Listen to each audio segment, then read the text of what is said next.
महकमा मौसमियात की जानिब से आइंदा हफ्ते मुल्क के बेशतर इलाकों में बारिश की पेशगोई की गई है। बारिशों के दौरान मकामी नदी नालों में तुग़यानी और लैंड स्लाइडिंग का खतरा भी जाहिर किया गया है।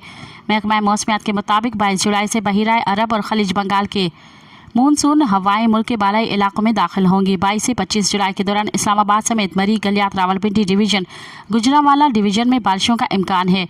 लाहौर, शेखुपुरा, साहिवाल, झंग, मियांवाली में भी बारिश की जाहिर इम्कानात हैं। 22 से 24 जुलाई के दौरान देर, चित्राल, सवात, मालाखंड, पेशावर, कोहिस्तान, मानसेरा, एबटाबाद, स्वाबी, मर्दान, जबकि 23 से 24 जुलाई के दौरान मुल्तान, मुजफ्फरगढ़, बाहवलपुर, डेरा गाजी खान के अलावा बलूचिस्तान के खुजदार, कल्लात, लसबेला, आवारा, ज़ियारत, जो, बारखा और हरनाई में बारिशों के इम्कानात हैं।